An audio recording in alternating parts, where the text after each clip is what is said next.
Welcome to a Burt Show. We haven't done this in a long time, guys. We have a special guest tonight. Y'all just pardon me for 1 second. I got to get my little lens here flipped around because we are on also trying to get everybody in here on Facebook. If you're watching on Facebook, we are, hold on, just let me put this down. We are a rough production.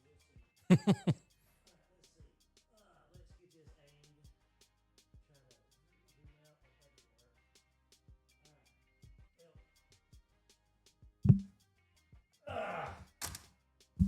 I don't know what to tell you. I'll sit here and hold this for a second, but basically, if you're on Facebook, you're gonna have to go and watch it on the app or on TikTok. We do have it on TikTok. Let me hit live here too. Y'all see all this confusion, and it's worth it. And because if y'all know anything about me, I'm sort of a geek. I'm sort of a nerd, and I like sort of conspiracies and everything that goes along with it. And okay, I can't do this. I can't sit here and hold this pad like this. It's sort of weird. Anyway, I'm gonna put you here. Y'all just have to listen. Anyway, so we got contacted by a friend of mine over at TJC several weeks back, and Kevin Fowler, thank you so much for the introduction. Y'all, Todd Howes had done a thing up there at TJC. He had mentioned VZTV, me and Todd, which is your partner, partner in crime, almost literally. We had contacted. He said that he did this podcast with a retired FBI agent, and I said, "Okay, you're still talking my talk." Well, as events turned out, you wound up beating him onto the show. We talked, and of course, right off the bat, we got along, and then we started talking about different things. You've done a whole lot, and we're going to get into your biography here in just a little bit. But I thought it was really neat. And another thing that is really neat, you might find really cool. This place right here that we meet in is considered clandestine location number 67. Okay. And so it's really funny that we now have an FBI agent in the house. And so number one, Stewart Fillmore, 29 years with the FBI. Yep. Thank you so much for taking your time, being here on VZTV. I mean, man, what's it like being a part of the FBI? I mean, in my mind, that's just got to be the coolest job out there. It absolutely was. I was really lucky and blessed. And actually, I'm second generation FBI. My grandfather had been an agent from 1941 to 1962. He really died before I was probably 4 or 5 years old when he died. So I never really got to know him. Just have vague memories of him. But I didn't necessarily grow up thinking I'm going to be an FBI agent because he was. I just almost really kind of fell into it, and it's one of those things maybe where you say that the apple doesn't fall far from the tree, right? But yeah, I think when you and I were growing up, our generation, certainly the FBI was well regarded, and people really thought something of the FBI. And unfortunately, a lot of that doesn't exist anymore that it did at one time. And actually, some of the stuff that we're going to talk about tonight might be some explanation for that as to why, that people just don't hold it in the same regard that they did when you and I were kids. But yes, when I got into the FBI, I thought this is the coolest thing ever. It cats me out. Yeah, and I really. To tell you how young and stupid I was at the time, because in those days they kind of wanted you right out of college or as young as possible, and the attitude was, if you need to know something, we'll teach you. But for me, I kind of thought this will be something cool to do for a couple of years, and then I'll move on and do other great things. I didn't think of it necessarily as a career, but for me, it just ended up, like I said, not falling far from the tree. The apple not falling far from the tree. It fit my personality. Really, working an investigation at the end of the day is kind of like solving a puzzle. I like puzzles. I'm a natural puzzle solver. I'm going to do a puzzle every day of some kind.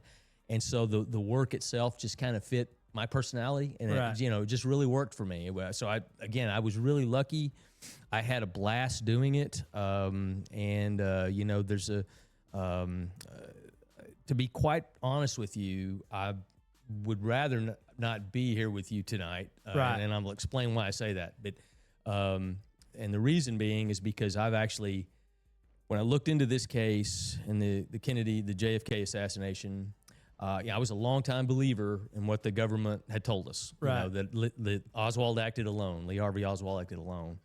I no longer accept that or believe that. And in fact, I've seen some areas, and I'm going to point them out to you specifically, where either the FBI lied or ignored what was obvious right in front of them.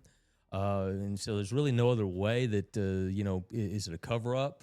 That's what it looks like. You and I, when we started talking about this whole thing, and I was going to play the devil's advocate because you told me, come at me. Yeah. I want you to test me. I'm not, my research can withstand the scrutiny. And I'm like, okay, you're going to make me feel dirty having to argue the party line, of the government. But it's really funny. I didn't realize how big of a chore that would have been, even if I could have done it, because I went out and tried to do the research. Yeah. And the conspiracy is so thick out there. Yeah. And you're not here to necessarily talk about whose fingerprints on the trigger, but you're talking about the ballistics, the forensics, and the science behind it to say, hey, there's smoke. We've been misled in this whole situation. And to me, if you could prove one branch of dishonesty, then you must ask further questions. Exactly. But before we get to that, what was your day-to-day role when you go? I mean, were you cutting holes in newspapers and sitting across the street from mafia guys, or were you like, what was your day-to-day? Well, so I was in the Chicago office for 3 years, and part of that time I was there, I was on the surveillance squad. And so we did follow around some Chicago mob guys. They call it the outfit there. And you gotta say it like this, the outfit.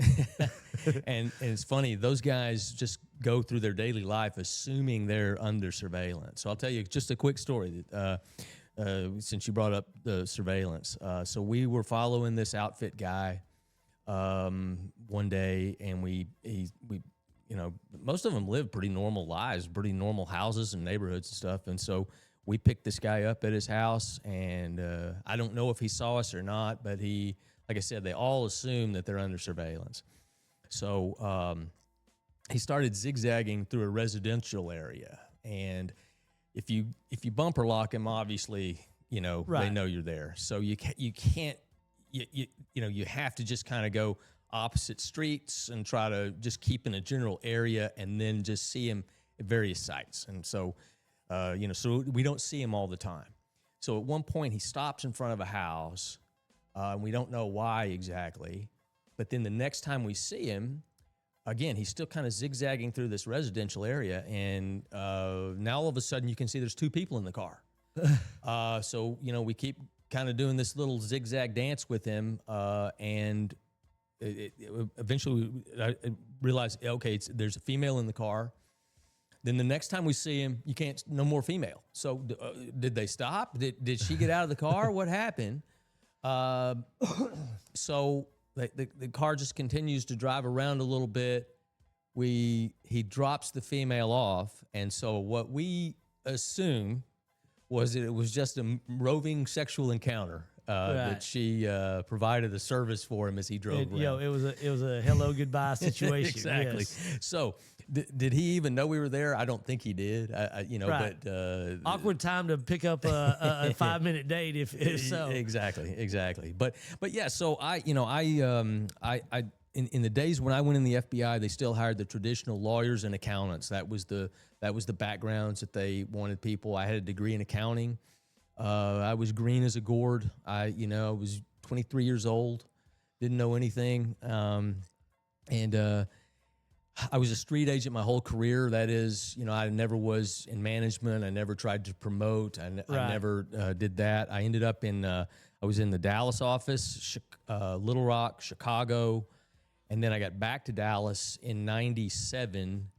And spent 19 years in what's the Tyler RA, and RA is that means resident agency. Yes. That's a satellite office of a bigger office, and so the Tyler, Texas office was out of the Dallas division. And so when you work in a smaller office like that, you kind of cover a little bit of everything that the FBI did. But when I was in Chicago, I got on what was a newly formed thing at that time called the Evidence Response Team. And they do all the forensic stuff, the crime scene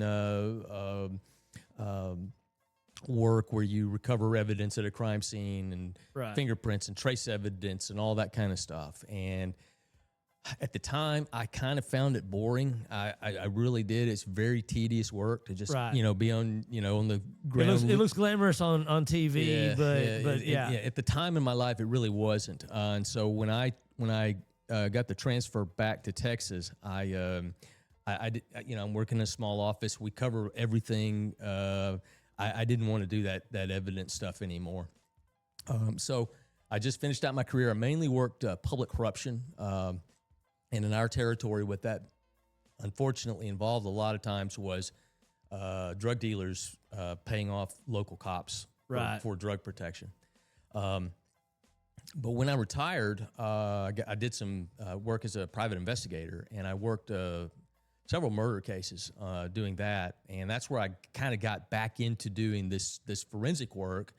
And I was like, man, I really like this stuff. I'm a little older now, not quite as full of piss and vinegar, and so this forensic stuff actually is kind of fun. Exactly. So it's funny how your perspective changes. And so so I had so I applied what I'd learned there, and so in some murder cases, and I saw a show about the Kennedy assassination that was a documentary where they interviewed the 10, I think, of the Parkland doctors who had treated President Kennedy right after he was shot. And I'd never seen these guys before, but I got to say, I found them very, very credible, very competent men. And what they were describing were gunshots that would have necessarily come from the front, okay? Right. And we'll get into this, but, if I'm President Kennedy, Oswald was behind him the whole time. There's no way Oswald could have inflicted frontal shots. Exactly. And that's what these Parkland doctors were describing. So I just thought, again, I'm a puzzle guy. Another thing I did after I retired is I got into doing some TV work.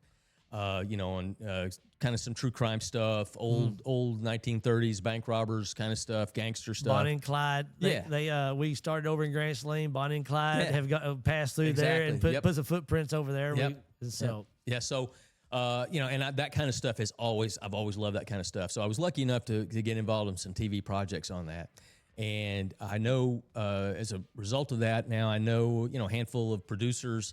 And I know that what producers are always looking for content, right? And so I kind of adopted that mindset myself, because in fact I did a show, the Bonnie and Clyde show. Mm-hmm. That was actually mine. I came up with the whole concept of the show, pitched it to them. They liked it. I did it. It was a blast. So and you say they? I'm sorry. It was the Discovery Channel, Expedition Unknown, which actually. They just found a missing plane that had been gone for a long time. So that was. If you haven't watched that show, I love it. Like I said, I could sit there for hours and hours when I had cable and watch it. Yeah. And makes me sort of miss it. Makes me want to almost give back to the big cable companies again. I've been streaming for years, and that's one of the things that. Because my wife and I both we eat stuff up like that there. Yeah, it's great. And I tell you, the host of that show is Josh Gates, and.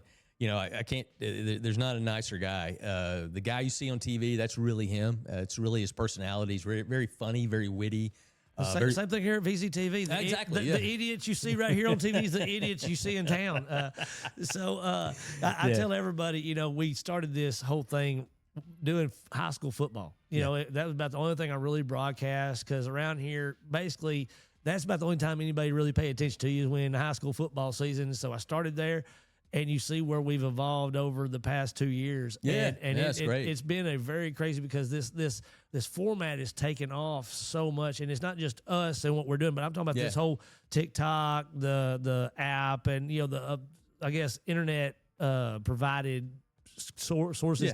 For 2 years, I told everybody ABC around our house meant all about content, guys. Yeah. We got to be filming everything. If you go to our app, as you went through there, you saw how much that Bert was on TV. I said, I am so ready for this this thing to come about to where you don't see Bert on everything. Because, I mean, it's about like having a band with one person in it. You know, you get tired of it eventually. You want variety. Sure. And that's why we were talking about also bringing your content over to VZTV and bringing it to where this kind of stuff is what we want to bring in. Now, I will say, go ahead. We got to touch on the family. You know, you can't go home and tell your wife you didn't mention her on air. Yeah. So let's talk a little bit about our wives. And Okay. And you live in Tyler. So it's hard, you know, about the only thing that I've had more continuous than my 29-year FBI career is my 30. Boy, I'm going to be in trouble. You better get this one right. 37-year marriage. Have you ever seen an FBI agent sweat? You just did. 37 years, and then we dated for 5 years before that. So really 42 years. Congratulations. We have my wife Gina, and so we have 2 children and 2 grandchildren. So we're really lucky.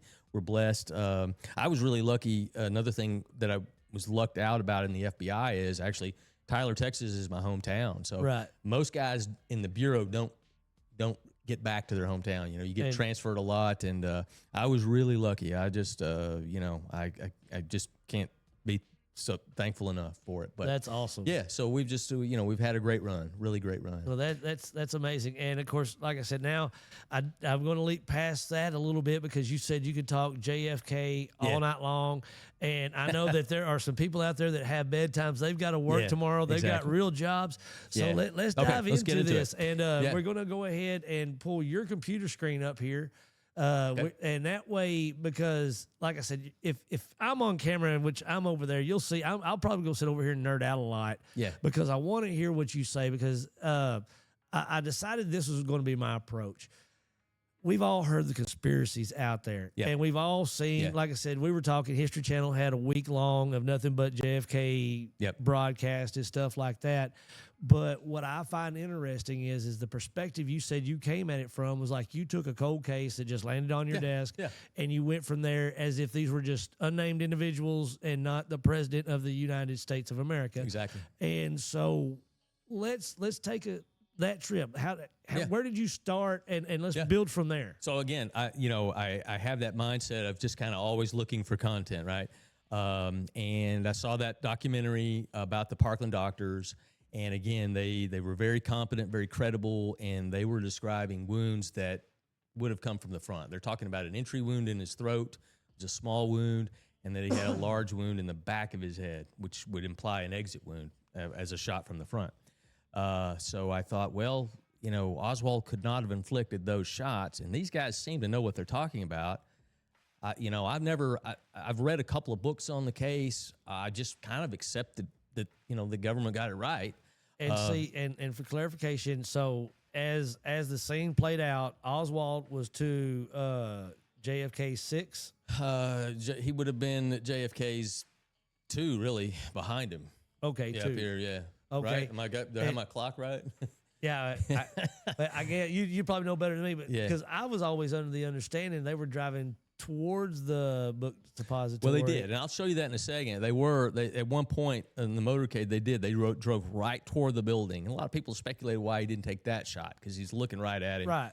But it's when the vehicle turns, the limousine turns left in front of the book depository and then goes down Elm Street. I'll show you that in a second. Yeah. But when the shot started, Oswald's position would have been behind Kennedy the entire time. There were no shots fired when Kennedy would have been facing the building. Okay. So anyway, I just decided, hey, this may be something fun to look at, and with that idea in mind that it's a cold case. Just look at it like a murder case, not that it's an assassination. You can boil this down to entry wounds and bullet trajectories and all that kind of stuff, and let me see what I can find. So as it turns out, too, one of the things that for me ended up is just a lucky break is my late father-in-law in his closet after he passed, we found a Carcano rifle. The same that Oswald used, right? And so my son actually suggested to me that we could do some JFK assassination recreations with that and see what we come up with. So that's going to play into that as well for this. So I always start off with just a basic background because I think most people know what it is, but November 22nd, 1963, President John F. Kennedy was in a motorcade. He was in an open limousine driving through downtown Dallas. And this area where he was when it happened it's called Dealey Plaza. It's a city park, and overlooking this park is a 7-story building called the Texas School Book Depository.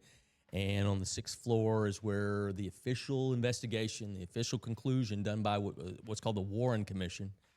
They concluded that Oswald fired 3 shots from the sixth floor window, which is in the far southeast corner of the building, and killed President Kennedy. That's the basic thing. And they also concluded that there was no conspiracy. Oswald acted completely alone. No gunman on the grassy knoll. No gunman on the grassy knoll. In fact, I don't think anything about the grassy knoll was even brought up during the Warren Commission. Certainly not that there was a gunman there. They just basically concluded Oswald did it alone. Now, okay? I know you've looked at the Warren Commission, I'm sure, as part of your process. Do you think it was hastily done, or do you think it was? Well, it was. Let's see. It was started in either late November or early December of 1963. The assassination's November 22nd, and then it concluded in September of '64. So 9 months or so of investigation. You can't really call that. You can't call that hasty. No, and it's very thorough, very thorough. They interviewed a lot of people. They did a lot of work on it. So you can't really criticize it for being too quick or not thorough enough. And it could, but we got science now. Was the science that you used in your methods available to them at this point in time, or do you think maybe it was misguided by technology being? The forensic science and the process and the protocols for it were not as structured as they are now, although a lot of it was known. And that's one area where I'll specifically point out one of the criticisms I have for the Bureau. And let me say too, that because a lot of people will think, well, he's just a disgruntled employee. I'm not. I said it earlier. I was blessed to be in the FBI. Yeah. I loved it. I still do. But one of the things that was drilled into us from the first day was that if you see something illegal or unethical by another employee, it's your duty to report it. Exactly. And that's what I'm doing in this. And that was one of the things I was going to say, and I'm glad you sort of segued into that. With this format, this internet-based stuff, you see whistleblowers. There's a John, I couldn't say his last name if I wanted to, but basically every camera he can find, he's in front of. What sets you apart? Like, you're not a whistleblower. You're not coming out here and trying to be a whistleblower. What you're trying to do is you're just trying to come out here and present your findings in this case. I'll tell you that my FBI career, I never saw anything illegal or unethical. In fact, I'll tell you my experience is pretty much the myth of the FBI. I think that a lot of people have is that it's college educated guys using as much advanced technology as you can to find the bad guy. And that was. And you have a whole bunch of toys at your disposal. Yeah, but somewhat of that is a myth as well, because we had an old saying that we used yesterday's technology tomorrow. We did have some high tech stuff, but it wasn't always the most cutting edge. Anybody knows anything about government, that they're not going to spend an extra and we didn't have these big computer screens where you can just pull up a dossier and get all this stuff. Don't blow it. No, okay. Did you talk into your shoe? No, nothing like that. Oh, man, okay. Really, a lot of it is just boils down to just talking to people. Knocking on doors and talking to people. That's really that's probably 80% of the job. All right, go ahead. Okay, so this is Dealey Plaza. We've got it up here on the screen, and at the very top of the screen is, let's see, can you see my cursor on there? It's very, very small. Okay, but at the very top is the Texas School Book Depository. That's where the official conclusion is Oswald was. And if you see Elm Street, they're kind of right in the middle of the screen. Just about where the E or the L is in Elm is about where the first shot happened, maybe a little bit further back from that. And then just down below in front of where the S is where the second shot happened, or the what I call the fatal headshot. A lot of people have seen there's a Zapruder film, and in that, you can see the president, you can see the headshot. It's pretty graphic to see. And so this is just the general layout. And here's a picture from the ground. I've got just a little bit of a delay there, but in the very back, the building there's two buildings you see, but the one on the left is the book depository building, and where the car is in the scene is pretty much where the first shot was fired. So you have some understanding of that. And there's two main topics that I'm going to cover today, and there's a thing called the single bullet theory, and I'm going to explain that. Now, a lot of people familiar with this case know instantly what I'm talking about. The magical bullet. It's also called the magic bullet, and I think you're going to understand why on that. And then the fatal headshot, like I said. So we're gonna tackle the forensic and ballistic evidence of that. Now, remember earlier I told you I got into the forensic work, and when I was a younger guy, I kind of found it a little bit tedious. This topic is dense. Everybody here is going to get kind of a master's level presentation of these facts, and I'll try to make them as simple as possible. Unfortunately, this case is not as simple to explain as, say, I get caught on the surveillance film at the bank robbery, and it's me, and everybody knows I did it. What I tell everybody, we have people of all ranges, but we try to educate and edify here, and you do that by presenting up here. And I tell everybody, I'm not the smartest person in the room, but what I will do is I will take something. If I don't, I want to shout out, I got a friend from Owensville, Kentucky that I made a comment about 9/11, and he's been blowing me up, telling me how wrong I was. And, we talk all the time, and he'll send me stuff, and it'll be videos, whatever, and I'll pause it because it's over my head. He's talking about chemical reactions and stuff like that. Yeah, right. And of course, he's much smarter than I am, but with technology today, you can sit down and follow what's going on. But I want, don't hold back. I want to paint a clear picture. Absolutely. No, I will.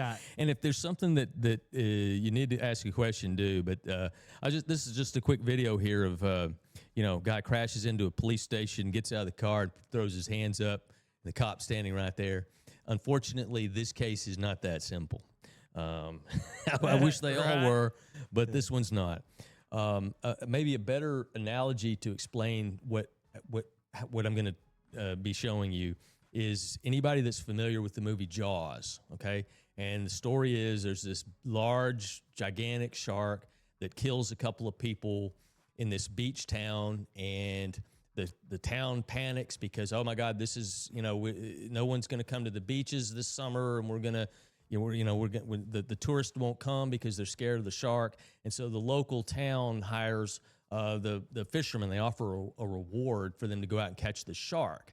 Well, within just a few hours, the local fishermen have caught a gigantic tiger shark that is not native to those waters. It's unusual, very, very large fish, and they think that they've caught it, and everything is great. So in this analogy, that tiger shark is going to be Oswald, because there's a lot of incriminating evidence against Oswald.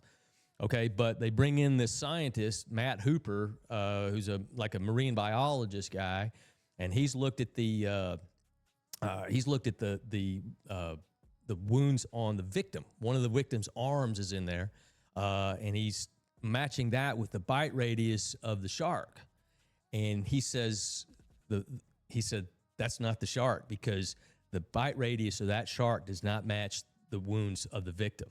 And you can't make it fit. So therefore, you don't have the right fish. You don't have the right shark. Yes. Okay, that's what you're going to see in this. Okay, I'll refer to this again. The bite radius does not match, and that's what I'm going to show you. Okay, if a glove does not fit, you must acquit. Exactly. And in fact, I'm actually writing a book on this, and one of my chapters is if the trajectory doesn't fit, you must acquit, and that's what you're going to see. And another a little analogy to this is. Hooper offers to them, we can figure this out real quick because the shark has a very slow digestive system. We can cut the shark open, and if the victims are in there, they would still be in there, and we'll confirm if this is the shark or not. And the mayor stopped him and said, no, we can't be doing a half-ass autopsy. It'll panic people, blah, blah, blah, blah. And so the mayor takes the position of the government and protects the institutional power and says, we can't.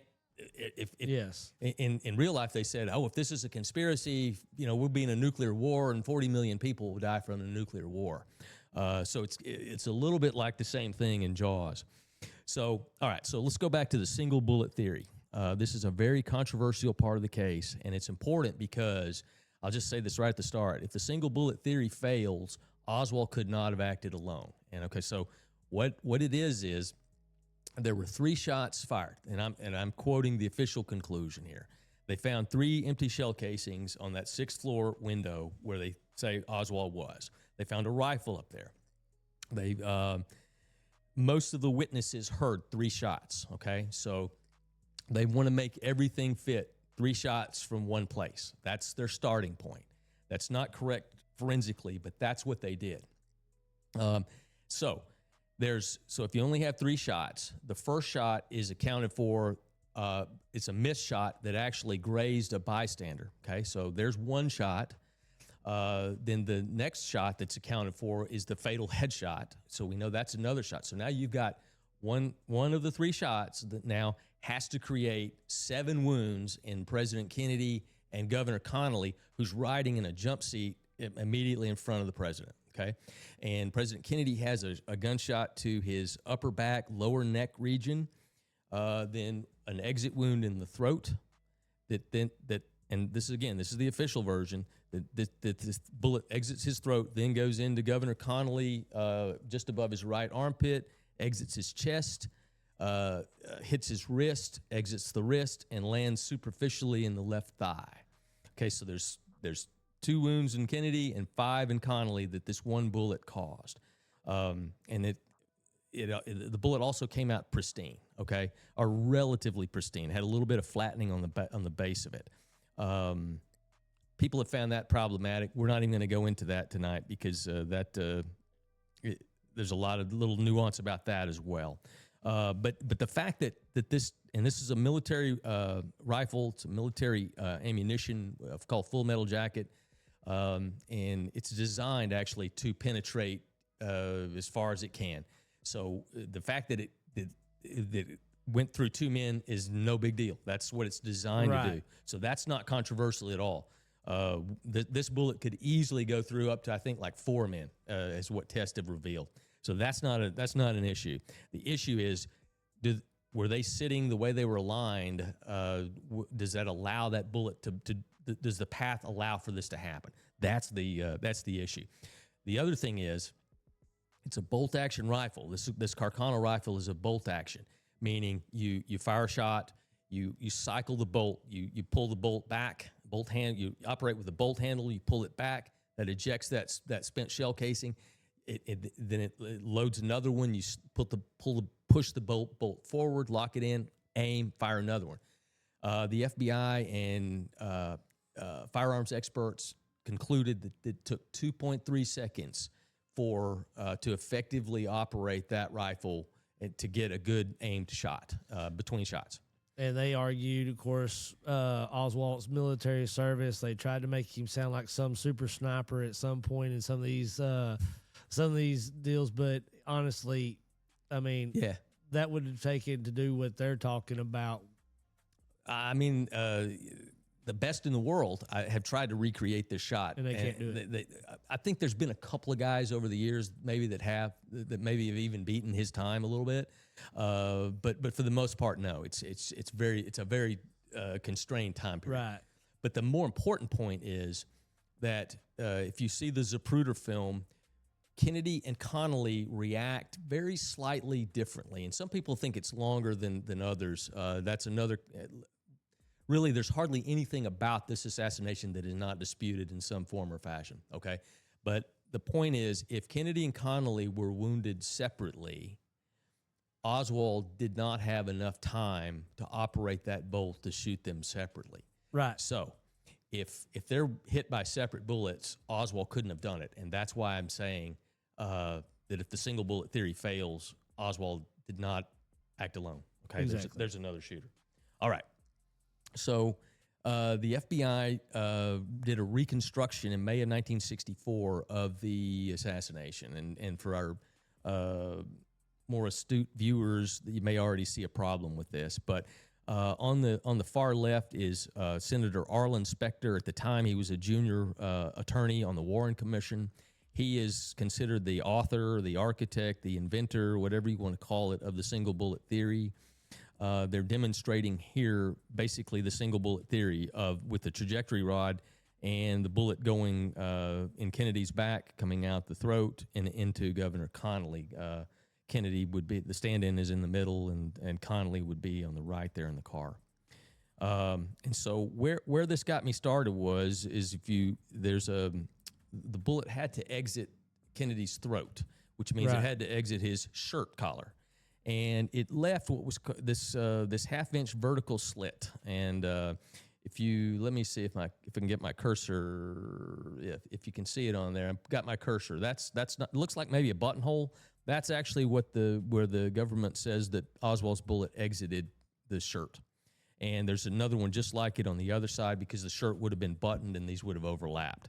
So this vertical slit here, I'm just going to use it in the singular, but there's two of them. But this really troubled me because in the Warren report, FBI Director J. Edgar Hoover wrote a letter to the chief counsel of the Warren Commission explaining that vertical slit was typical of a bullet exiting cloth.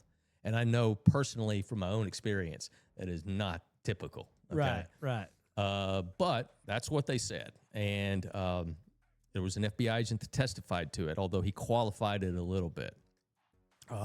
So I, using my son's idea about let's take that Carcano rifle out, I got a ballistic dummy, which in this case was very simply just an old tennis bag. I put a dress shirt over it, a suit coat over it, a tie, and for the neck, to simulate this shot of the bullet hitting the back and exiting the throat, I used a pork roast just to simulate human tissue. It would be a good analog for human tissue. And all I'm really trying to do is see the characteristics of that bullet when it exits the shirt. Is it going to leave that vertical slit? Yep. And you can already see that it didn't. It left a round hole. But what I did was, when I set this shot up, I followed all the parameters that the Warren Commission had described for Oswald's shot. And that is, going back to this picture, they found that Oswald's shot had a downward trajectory from the 6th floor down to Kennedy of 17 degrees. That was the downslope of the shot. Right.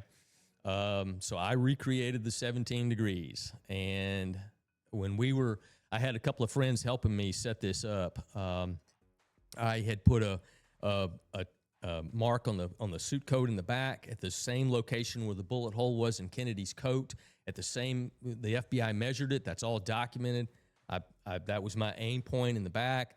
The suit coat was bunched up a little bit because when you sit down in your coat, it bunches a little bit. You'll see that with Kennedy in a minute. And as we were setting this shot up, my friends and I just looked at each other, and I said, I can just look at this right now. That's not going to exit at the collar. Right. If you aim where it is on the back, where supposedly that's where the bullet entered, that's not coming out the collar at all. And when I did the shot, sure enough, it exited way low. I mean, anybody that's got eyes could tell a 17-degree angle. You could see it. You can see this on the range. It's just obvious. No, so that set me off on another track, and this is kind of how investigations work. You chase one rabbit trail after another. Exactly. So this got me started on studying the trajectory. Okay, and a bullet trajectory. There's two components of it, or two elements of it: the slope and direction. Fancier way to say that would be the slope is the vertical angle of a shot, and the direction is the horizontal angle. And really what that means is, like I said, the slope is just pretty much what it sounds like. It's how much above the target is the shooter, and the direction or the horizontal angle is how much to the right or left are you of the shooter. So from where that 6th floor window is, that's obviously to Kennedy's right. So it's going to come in at a certain angle from his right. A way to look at this is I have a graphic here. On the left, I'm showing you the vertical angle or the slope with the red line. This is not anything related to Kennedy. It's just so that you understand what these terms we're going to talk about. And then the horizontal angle. Let's see. And if you connect, it's maybe easier to show. Let's see. So if you want to establish where the shooter was, okay, forensically, where the FBI, they just started at that 6th floor window and they worked their way down to Kennedy, okay? Right. If that is where your shooter is, then you're good to go. That will work, okay? But if you want to objectively find out where your shooter was, you start at the victim with the victim's wounds, okay? So the first thing you establish is the wound path within the victim. And to do that, you need the entry and exit points of the shot. Sometimes bullets don't exit, so you'll need it at least the final resting spot of where that bullet is, and then it can get complicated if it hits bone and stuff. And I'll talk about that in a second. In fact, let's just throw that out right now. Officially, by the autopsy of President Kennedy, no bone was struck on this shot. Okay, so we can just take bone through and through. No bone was struck. So this is a very stable bullet that was used. Tests have shown that over and over, and that's not just me talking. It's people that support both conspiracy and the official conclusion. This is a very stable bullet. It will go straight through ballistic gel. It's not like a 22 which tumbles like this. It's not going to tumble. It might yaw a little bit, but the overall path, okay, will stay the same. Now it may yaw in there, it may wobble a little bit, but it's keeping that basic trajectory or vector. Okay. And so if you have the entry and the exit points, then you can construct a wound path or the internal trajectory of the shot. And on this graphic, it's just I just showing the purple line is going to reflect the internal wound path. Okay. And the way you look at it to judge the slope, let me go back a second and explain something here. If we're just talking about the vertical angle of the slope, that you assess that from the side of the victim, roughly pretty much at the level of where the wound is, okay? And then for the horizontal or the right to left direction, you have to look at it from above, like this. It's called the superior view, or just looking, the right over it. So that's how you assess those two. The other thing you have to know is where's your victim? How is he sitting? Is he standing? Is he bent over? How is he doing? Because this wound path that I have, let's say, because Kennedy's got the back to the throat, right? Mm-hmm. So if you extend that line either forward or backward, if you're doing this, if you don't know let's say you don't know where your shooter is, okay, but all I know is I know how he was sitting and I know where his wound path is, then if you extend that line, it's either in front and your shooter's going to be there, or it's in the back. Exactly. Okay? Now we'll get into also entry and exit characteristics of bullet holes is also important, because that will tell you the direction that the shot came from. But this idea of starting with the wounds and working outward is how it should have been done. It wasn't done that way. So this photograph of President Kennedy, it's called the Croft photo, was taken about a second and a half before he was struck by a bullet. And as you can see, it's not exactly straight on to his side, but it's pretty close. And you can get an idea that he was, he's just sitting normally in a car. His back is flush against the back seat. His ears are over his shoulders. He's not slumped over. He's not tilted forward. If you look, he and Governor Connolly have almost the same posture. Yes, sir. So a lot of people are going to try to claim, and you'll understand why in a second, that, well, he was tilted forward. He was slumped. He had a buffalo hump. There's all kinds of excuses to try to explain this bite radius not matching the wounds of the victim in a second, okay? So I recreated this. I have a stand-in for JFK who is the same size. He's the same height, roughly the same build, wears the same shirt size, same coat size. And we recreated the Croft photo, and I think I got pretty close to it. Bunched up the coat. As you can kind of see, Kennedy's coat there is bunched a little bit. Got pretty close to that. So big deal. Why? What does this prove? Well, I'd put a pre-cut hole in the suit coat exactly at the FBI measurements, so that we would know, we'd have a really good dynamic idea where that bullet hole was. Okay. And so I applied a laser to it from the side. And again, we're at the same level of the bullet hole. The camera is at that. So this gives you the camera perspective can really alter what you're looking at. And when you're talking about lines and angles, you got to be very precise and film this from exactly the right spot. So unfortunately, it was a very sunny day out there, and you can't really see the laser on there. So I drew that green line on there. But if you look where it goes from from down, hits him in the back, and then in the front, that's pretty much consistent with what I showed you a second ago, where that bullet exits down there. So you're going to see that it exits there. Now this one is just a little superimposed version. Let's see if I can get this to play. Yeah, there we go. So this is an autopsy photo of Kennedy that I've superimposed that picture over. There's the back wound, the larger one that looks shaped kind of like a muffin.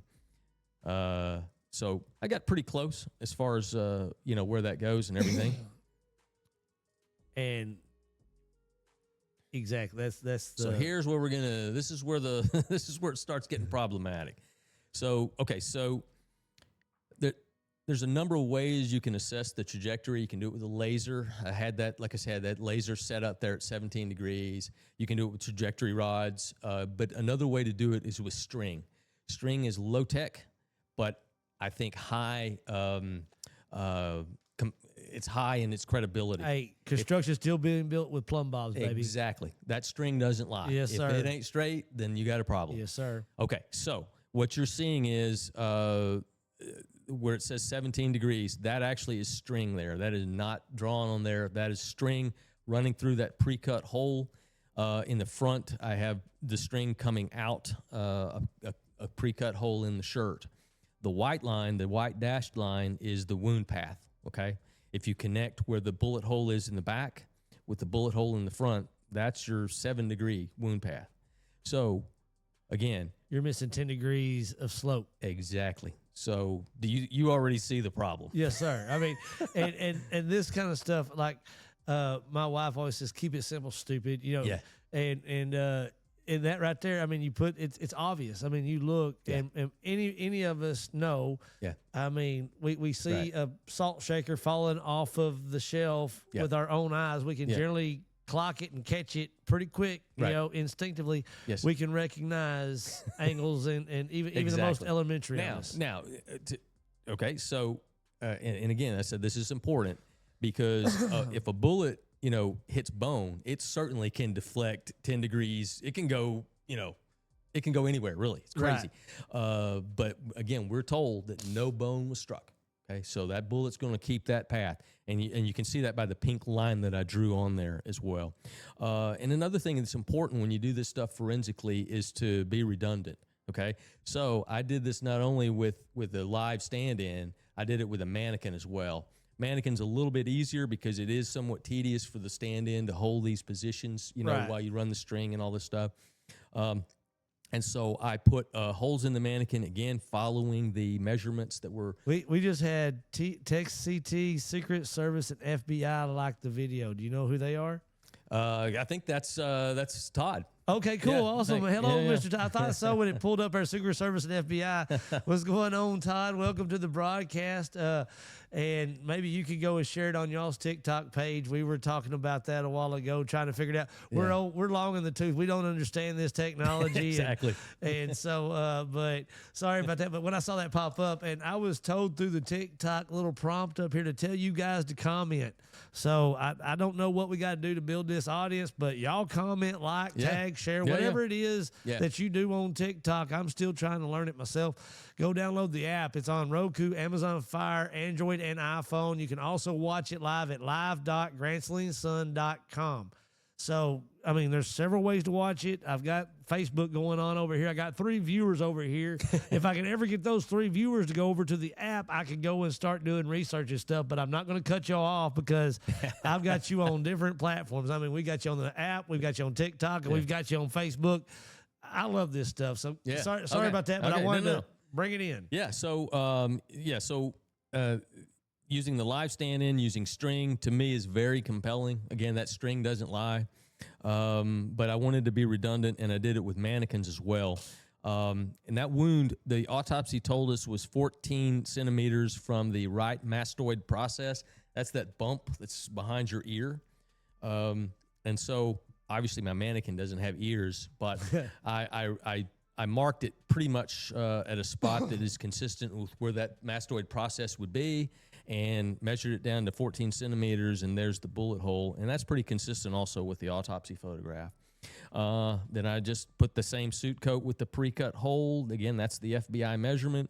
It's got the bunching in the coat, ran string through it, and I came up with pretty much the same thing. There's Oswald's 17 degrees, and that wound path is 7 degrees. So at this point, this is where a lot of people will say, well, he was slumped, he was tilted forward, there's a lot of little things that can make that, that could change that and where those two would match. Even in my mind, a bullet, the time it spent from entry to exit is like that right there. It's a flash. It's not going to change it. That 10 degrees is a lot to happen in that right there. Well, what I'm saying is, I think a lot of people will say that that he hit it maybe just before he was hit, he tilted forward or something. Right. So again, this is the beauty of the string. So I tilted the mannequin so that I could get that string straight. That's about a 35 degree tilt that he has to. There's no way Kennedy did that. So it's not supported in the Zapruder film. So we have film. We have film of them. Absolutely. Were we able to get the Zapruder film at any? Okay, let's go ahead and roll that real quick so we can show how President.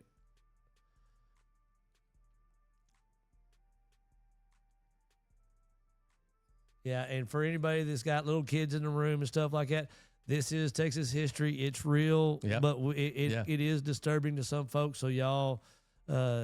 Take this time to cover your eyes or have a long blank if you have a soft stomach. This is the first of the digital versions and is shown without the images between the sprocket holes. The framing is the standard format. Uh-oh. The government don't want us to see it. They've been watching the broadcast. There we go. There we go. So that's the car coming down Elm Street. This is the first of the digital versions and is shown without the images between the sprocket holes. The framing is the standard format.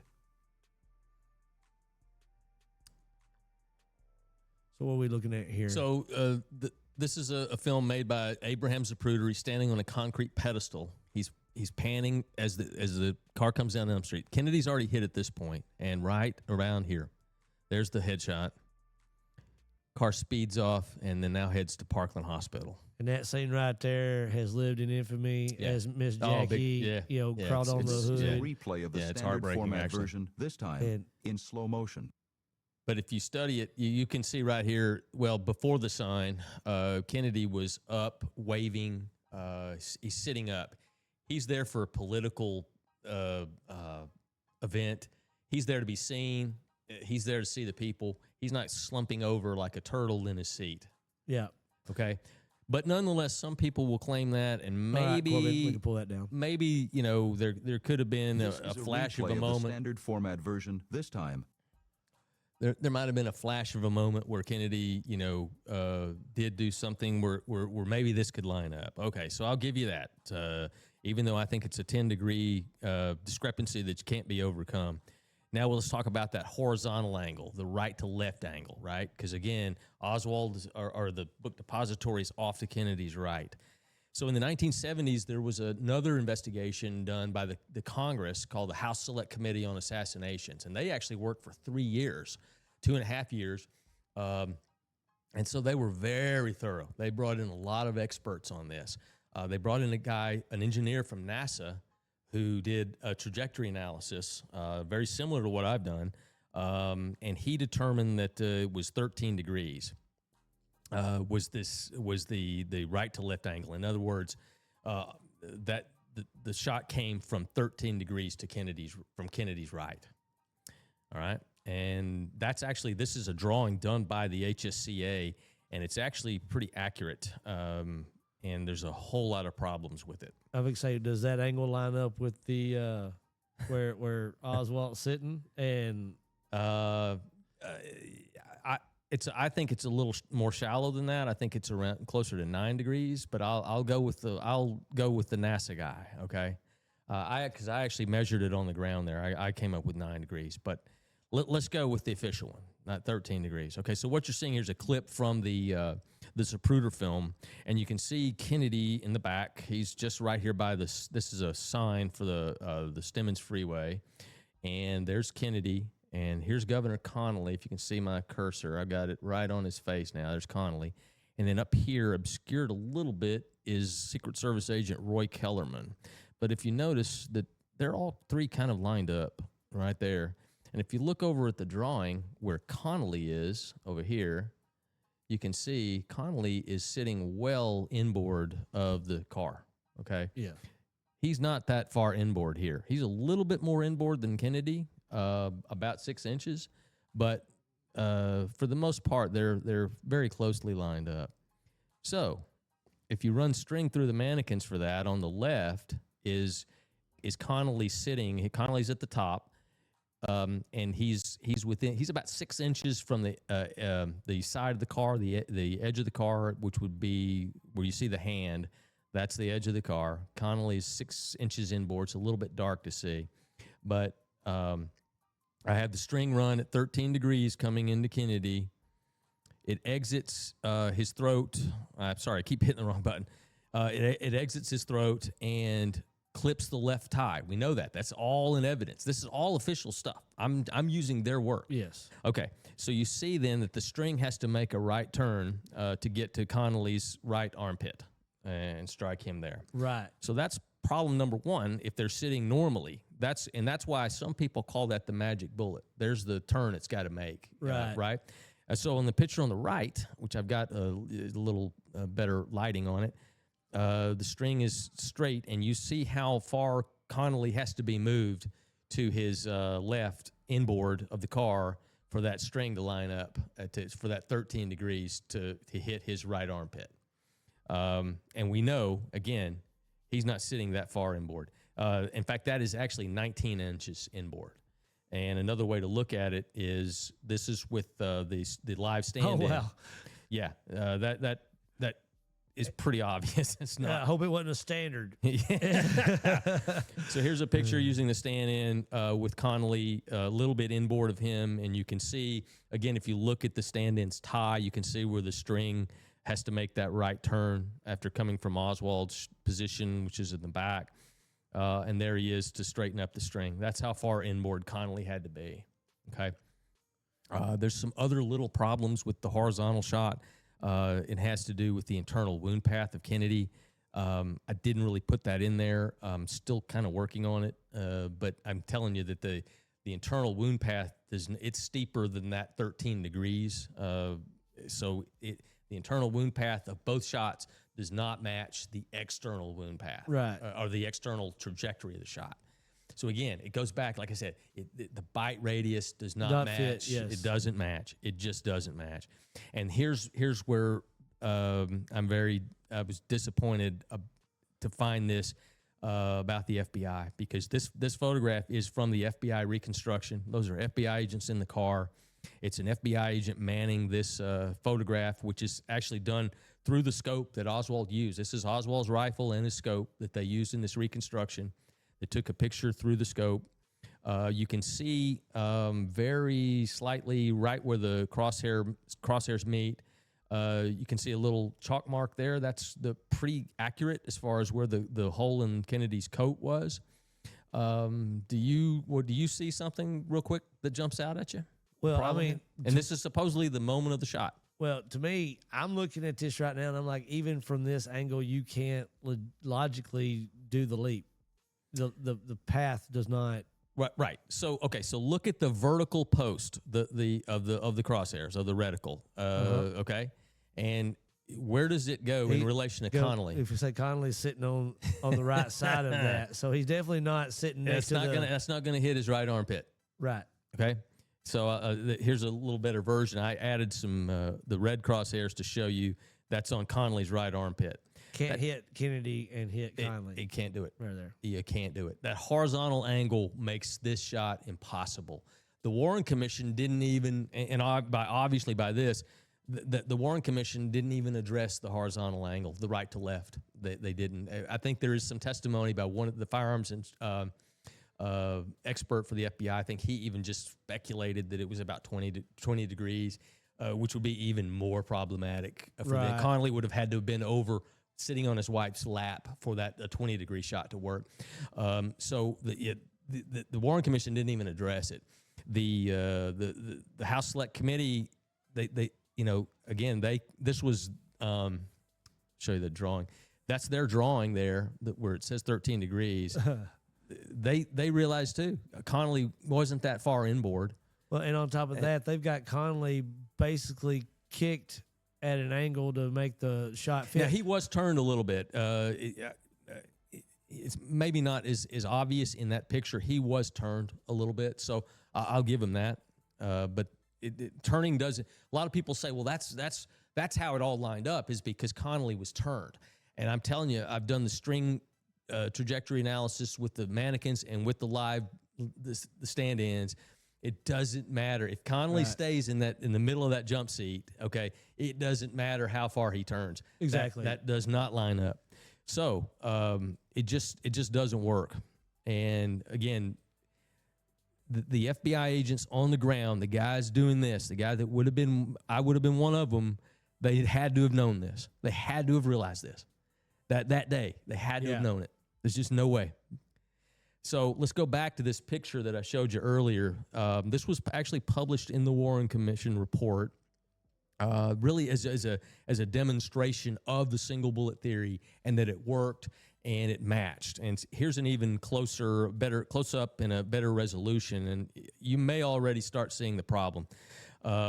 In the background, you can see the surveyor's tool back there, and you can see a string or a line that's drawn. That's the benchmark. That's the 17 degrees they determined was Oswald's shot. And you can see the hand holding the trajectory rod.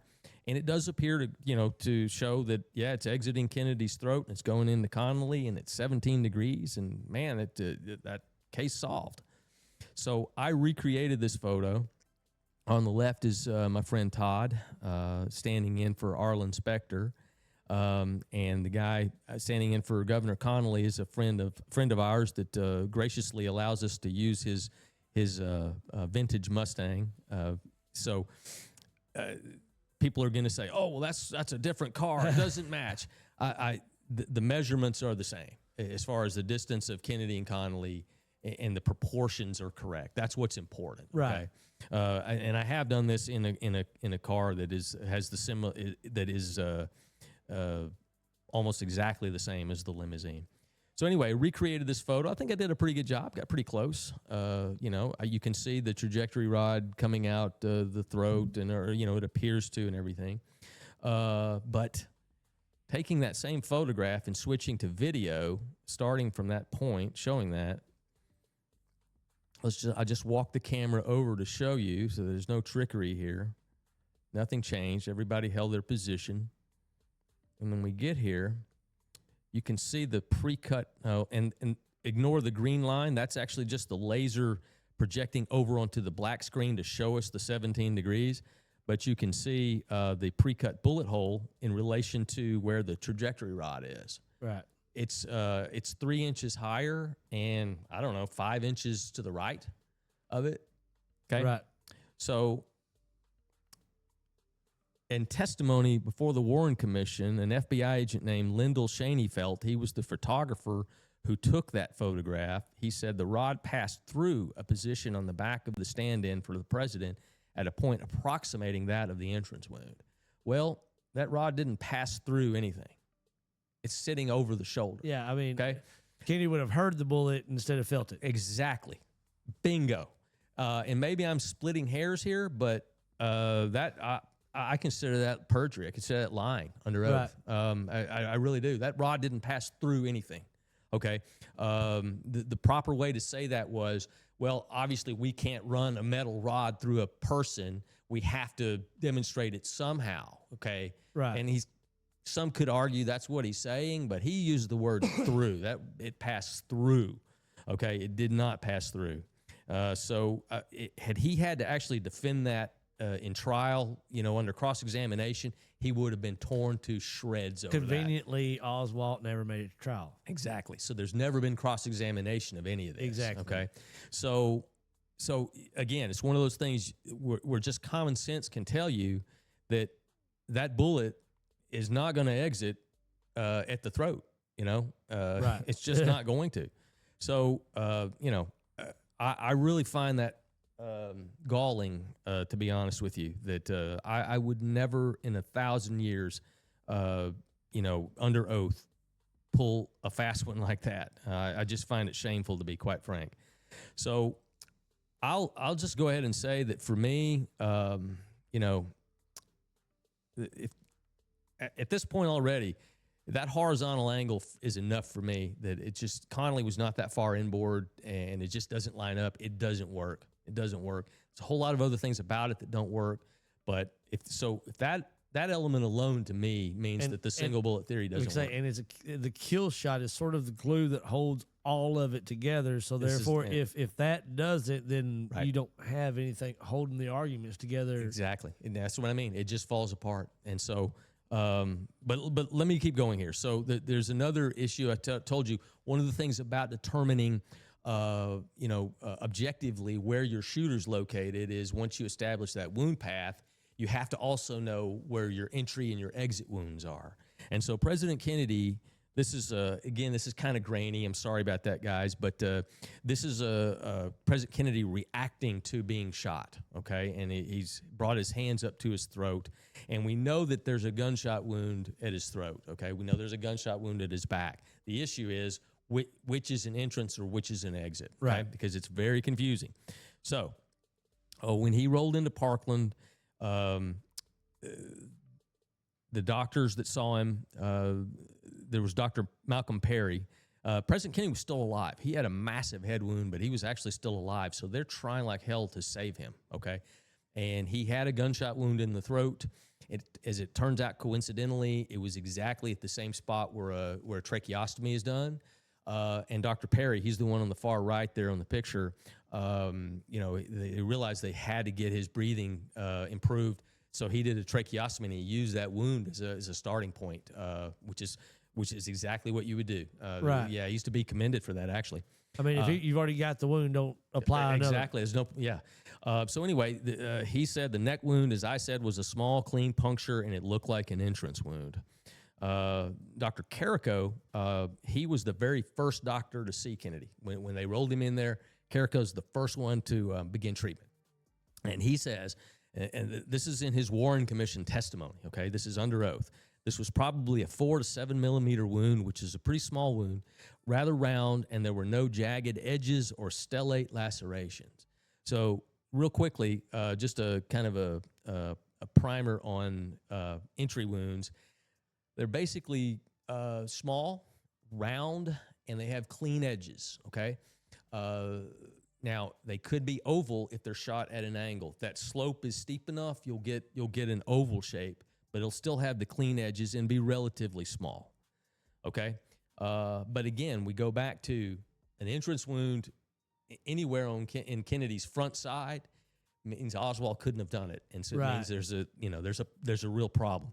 So the Warren Commission just concluded essentially that the Parkland doctors, what they thought was an entrance wound in the throat, couldn't have been. It has to be the exit wound because there's no way Oswald could have done it. So they were wrong about that. So if the exit wound is in the throat, and unfortunately there's no photographs of it. Obviously it was an emergency situation. So we don't know what that original wound looked like. Okay, we can only rely on what the doctors had described. So if the entry wound is in the back, then we do have an autopsy photograph of that. And it's kind of confusing because you're going to see that there's looks like two wounds there, two holes there. The larger one on the top is officially the entrance wound. The one on the bottom, the smaller one, nobody knows what that is. Even the autopsy doctors who performed the autopsy on Kennedy, who were right there.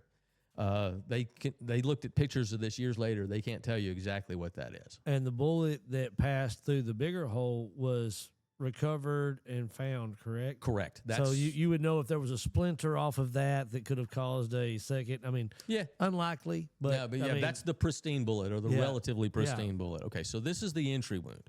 So when I was a private investigator, this was a murder case I worked. This is a victim. This is an actual real gunshot wound, a fatal gunshot wound that was shot when the victim was on the ground and the shooter was standing up about maybe 6 to 8 feet away over him and shot, and you see that oval shape, but you can also see the clean edges of it, and it's relatively small, okay? So that is an actual entry wound. And so if you compare it, and I just turned it to black and white so they look comparable, the Kennedy wound is on the left, and the actual known entrance wound is on the right.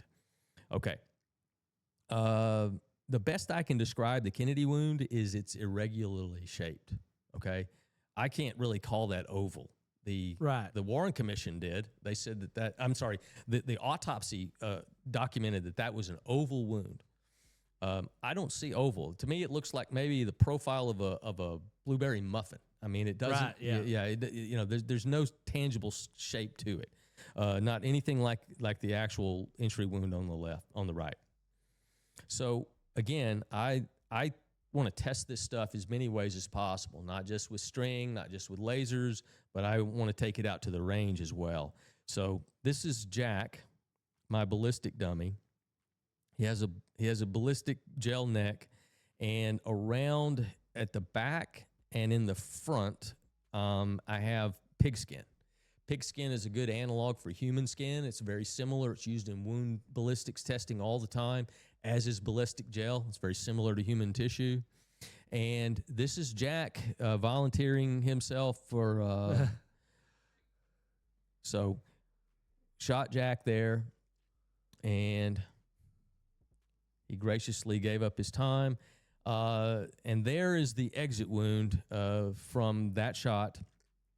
You can see over here maybe at the collar, it blew the button off the shirt. Did not make a vertical slit in the shirt, by the way, but it blew the button off and made that hole. That is the exit hole. And let me show you a close-up of it, okay? There it is. You might say that's roundish a little bit. I'd call it irregular, but you see the torn edges? So let me go back to what Dr. Carrico said.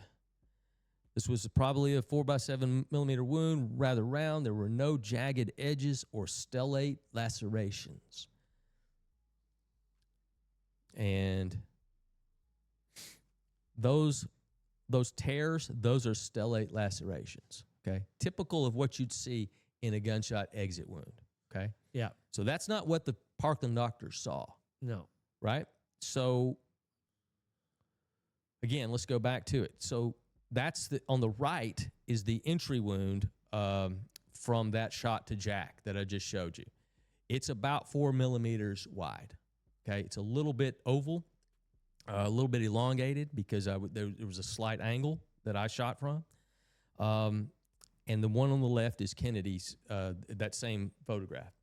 So what's interesting about this photo is, let me go back and show you real quick. What I just showed you is a close-up of this photo. And that ruler that you see in there, believe it or not, the resolution is clear enough that you can see the centimeter marks on it. So I enlarged it to match my centimeter ruler, and that is actual size on the left. That's the actual size of the wound. Close. Right. You have to allow for a little bit of parallax in it, but that is roughly the actual size of the wound, and the one on the right is also the actual size. I've zoomed both of them in to where they're at the actual size. So I know the one on the right is an entrance wound. I did it. It's done with 6.5 Carcano ammunition. It leaves a small hole in the skin because skin is elastic. Okay, so yeah, it's not uncommon for a 6.5 bullet to leave a 4 millimeter hole. It can be done because the skin is elastic. It goes back to where it was. So depending on the tightness of the skin at that particular point, it can go back to where it was. Okay. that's a real problem. Yeah. That's, so that's an entrance wound that is at least twice the size of supposedly the one in Kennedy is twice the size of an actual entrance wound. Entry wound. Yes. Right? Yeah. So, okay. So, yeah, the Warren Commission said that wound was 7 by 4 millimeters. Okay. Another problem with this is, okay, let's go with their number. Let's just go with the 7 by 4 millimeters. Okay. You can see that it's wider than it is tall. Yes. Okay. So go back to an actual entrance wound, front shot at an angle. The longer version of it is vertically oriented. The long axis of the shot is up and down. You see what I mean? Yes, sir. Whereas the long axis of the other wound is horizontal.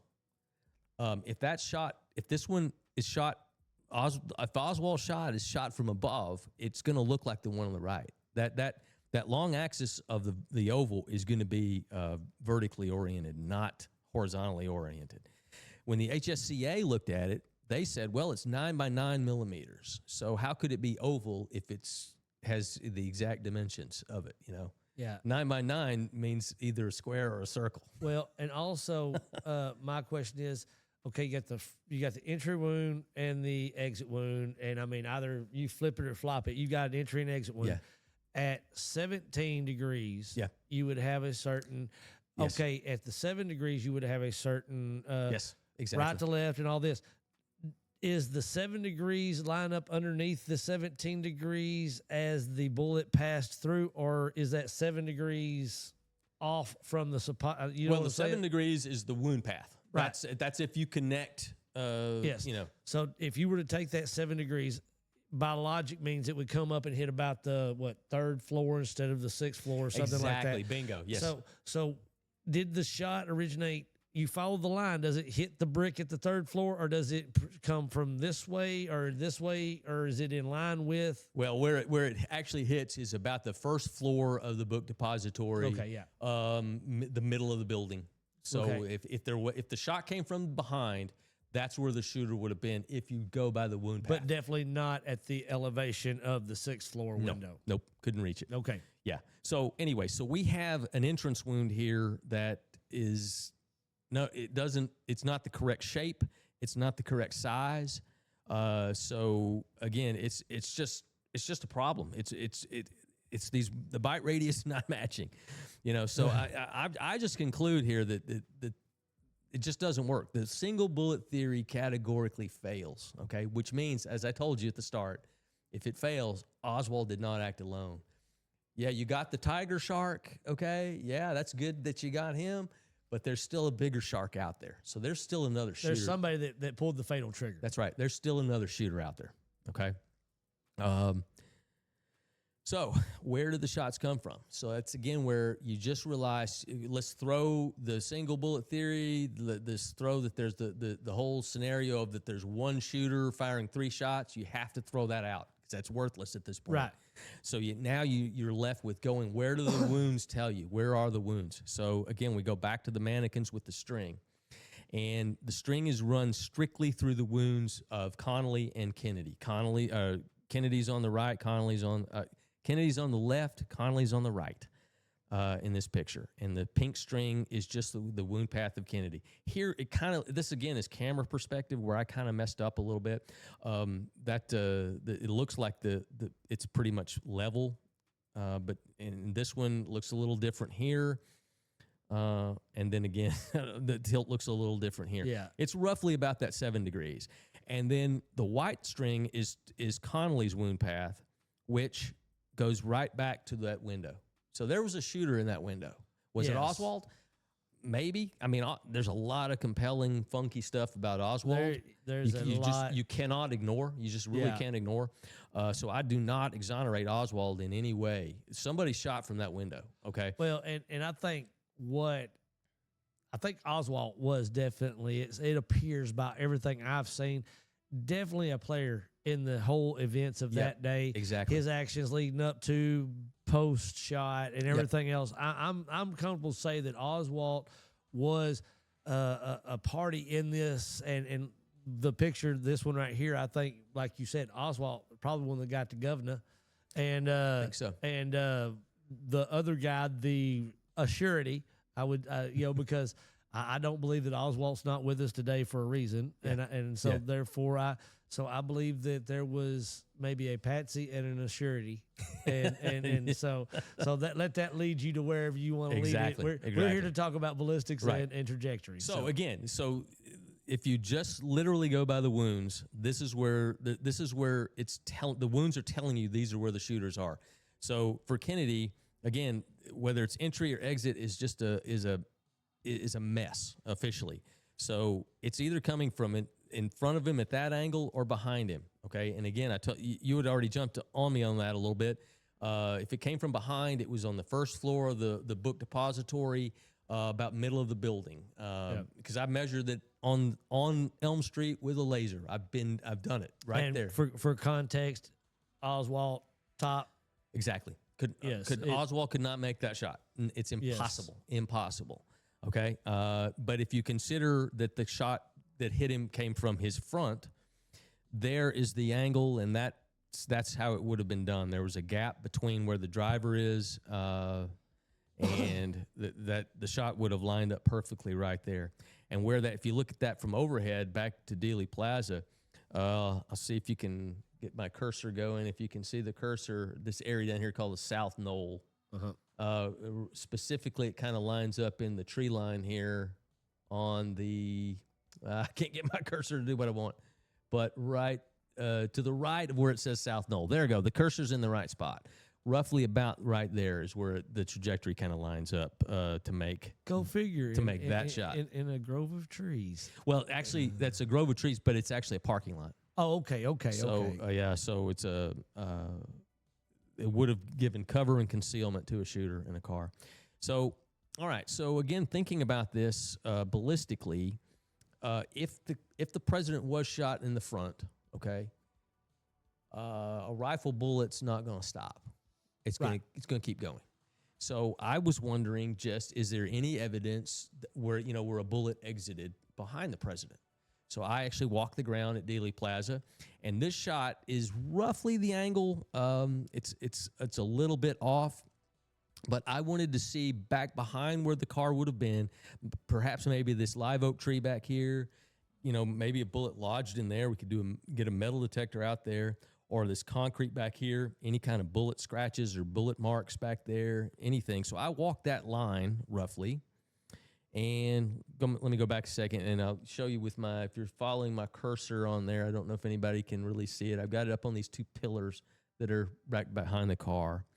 And if you walk that line, there's the pillars, and at 10 feet 6 inches off the ground, there are 2 bullet holes. And some people will say, oh, well, those aren't bullet holes. They're not. Well, I don't know if they are or they aren't. They're consistent with bullet holes. I would love to test them because I bet you there's still bullet residue in there. And those are pictures as they sit today. You could drive to Dealey Plaza right now, and those are just sitting there waiting for you.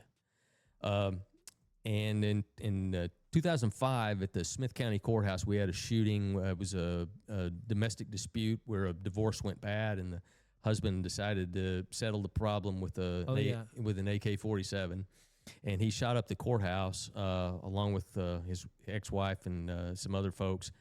And at the top is an actual bullet hole from that gunfight, and at the bottom is it's a close-up of one of those on the book depository. So.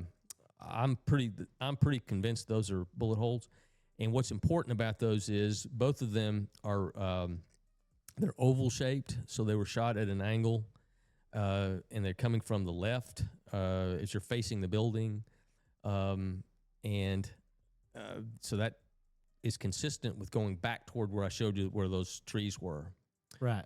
Okay. And so, but let me show you. I'll take you back over here.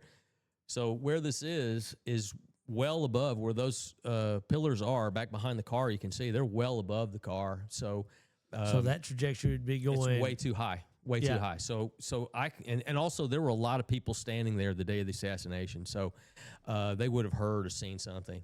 So I just was like, it's not part of it. But what are these things? I checked with the Dallas Police Department.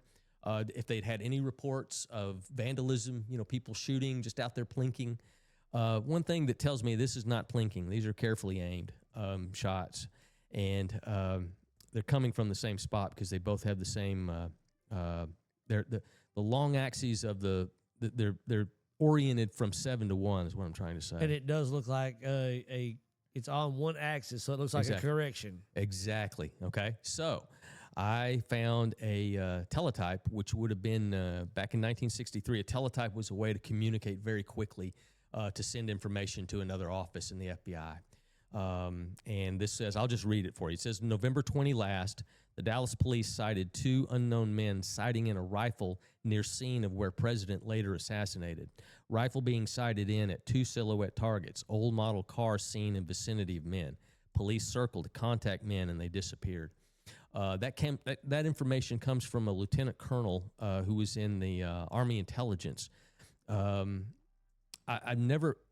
been unable to find any Dallas police reports to corroborate this, where this information came from. But again, it's from a lieutenant colonel, and it's very specific. I mean, it just seems outrageous that this is just completely made up. Right. Again, I don't know if this has anything to do with it. I'd love to have those bullet holes actually tested to see if there's gunshot residue in there, or metallic residue, microscopic particles in there. But again, it's an interesting thing that those bullets just happen to fall on that line of that shot that kind of matches the wound path of President Kennedy. This is all coming from just studying the wound path. Right. So that's an interesting little side note. So let's go to the fatal headshot, and then I'm going to wrap it up from here. This is the other element we're talking about that is really key to this case. Again, where I'll just tell you, just keep going back to Jaws, that the bite radius doesn't match. So when Kennedy rolled into Parkland, they started treatment, and then 18 doctors and 5 nurses, 23 professional medical people described a large gaping wound in the back of the president's head, back here. And Dr. Kemp Clark, he was a neurosurgeon. He's the guy that pronounced President Kennedy dead. This is his testimony. This is in his notes that he wrote the same day, less than 2 hours after the assassination. A large gaping wound in the right occipital skull with damaged cerebellar tissue exposed. And what that means is, in the green on the graphic, that's the occipital skull. That's the back of your head. You feel that nodule on the back of your skull. That's the occipital skull. And then the cerebellum is the very back and base of your brain. It has a very different texture than the rest of the brain, the cerebrum. So that's what he's talking about when he says that there was a gaping wound in the right occipital skull and damaged cerebellar tissue. Clint Hill, your son and I were talking earlier about how sad it is that you see Jackie Kennedy in the Zapruder film climbing on there to try to retrieve part of his skull. That was, and how sad that is. The only Secret Service agent to actually respond was Clint Hill, and he ran up. He ran up from the car that was trailing right behind the president's car. He ran up. He got on the car. He got her back in, and he threw himself over both their bodies. And this is in his notes a week after the assassination. As I lay over the top of the back seat, I noticed a portion of the president's head on the right rear side was missing. Part of his brain was gone. I saw part of his skull with the hair on it lying in the seat. Okay? That's just a week after. Here's an official autopsy photograph showing the back of the head, the right side of the head. You can see a skull flap there on the side there, but the back of the head looks like he just got out of the shower and combed his hair. It's not misshapen. There's no skull missing, no scalp missing. You would think that this massive head wound, that at least the head would be misshapen in some form or fashion, but it's not. Right.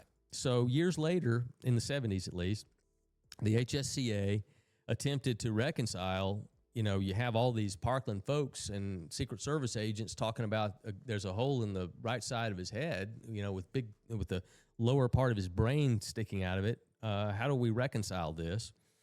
And what they came up with was that because of the autopsy photographs, and they had 26 people present at the autopsy, I'm going to read this verbatim. All of those interviewed who attended the autopsy corroborated the general location of the wounds as depicted in the autopsy photographs. None had differing accounts. Well, this is an excerpt of an interview done by the mortician who was at the autopsy, who put the president back together to get him ready for a funeral that night. He said there was nothing there to piece together. A good bit had been blown away, probably the size of a small orange, directly behind the back of the head. So there were 32 individuals at that autopsy. 20 of them described in interviews to the HSCA, to their own investigators, 20 of them described some type of a rear head wound. Right. A gaping wound. And we see it play out in the video. Everybody's saying it. We see the reaction and everything. Yeah. Okay. So 7 of those gave no indication. They didn't, they weren't even asked. 2 said the wound was at the top of the head. And the autopsy report documented that the wound extended into the occipital region. Okay. So, but yet that photograph shows nothing extending into the occipital area. Right. So this is 19 of various Parkland doctors. I see an FBI agent. I see down in the far bottom right, that's Clint Hill. There's autopsy folks in here, all describing where they saw the wound in the head. Okay, so let's go back to what the HSCA said. It said that all people present corroborated that the general location of the wounds depicted in the autopsy photograph, none had differing accounts. Well, at least 20 had differing accounts. So they blatantly lied, okay? That's a material lie because, I mean, it's crucial to the whole case. Because, again, just like if the single bullet theory fails, if the president has a massive gaping hole in the back of his head, that's an exit wound. Exit wound. That's, right? So anybody that means knows there's a shooter in front. Yeah, the debris is going out. Exactly. So that's why they lied.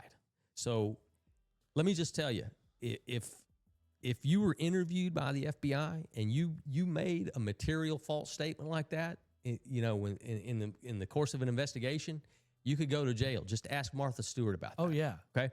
But yet the Congress published it, and nothing ever happened. But the reason they lied is because an exit wound in the back of his head means a front shooter. Yes. Means a conspiracy. So either 40 competent and credible professionals collectively lied or criminally negligent about seeing a head wound, or the government produced an altered or fake photograph. And we know the government would never produce a misleading photograph at all, right? Never. Do that. So anyway, that's all I've got. That's where the wound margins don't match. Well, and I'll tell you, I like how you did it, because what it does is it breaks it down to a simple, format, and just either the position of the governor sitting in the lap or on the gear shift of the front seat, which doesn't match. Yeah. And of course the conspiracy goes on, as do, we could get into, why there was a front shooter, why that front shooter was never investigated. Yeah. And there's a whole lot of rabbit trails we could go down there. Yes. But I think just from the ballistics, it shows that there was somewhere the kill shot wasn't from the 6th floor. So, once you get into that, when you talk about the kill shot, if you're talking about the head shot where you see his head explode. Yeah.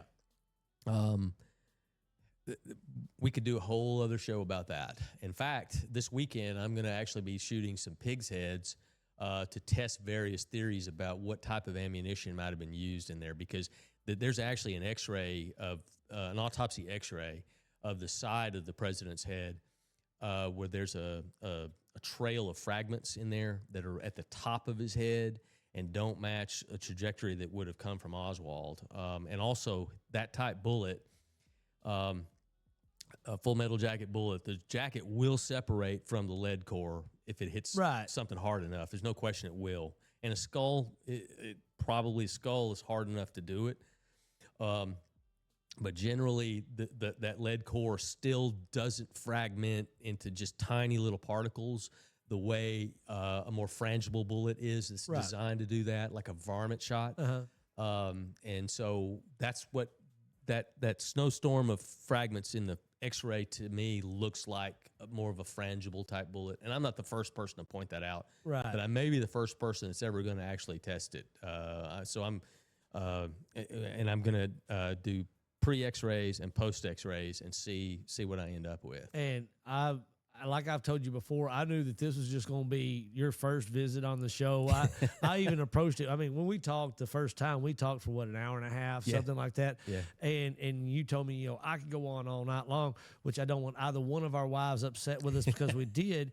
But I knew that we would be moving forward and doing this more often because this stuff to me is interesting. And I mean, not only does it educate on some of the most basic and fundamental sciences and all that, but also if you start seeing the misdirections you've been fed or attempts or attempts at misdirection, you know how to take these people when you interact with them. And I believe in that fully.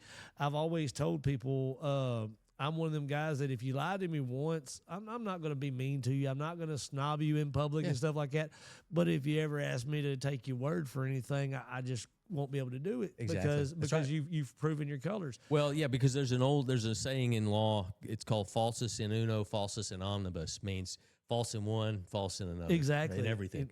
So it's actually a principle that if someone is caught lying, in court, there's a prior inconsistent statement, it's fair to point out, okay, nobody lies completely. Okay. Exactly. So yeah, you can't say that everything you say is a lie, but it is fair to say if you were lying then, are you lying now? Exactly. It's enough. And we have a local thing around here called the Brady List that everybody loves to debate on who's on and who's off and where the existence of it is and stuff like that.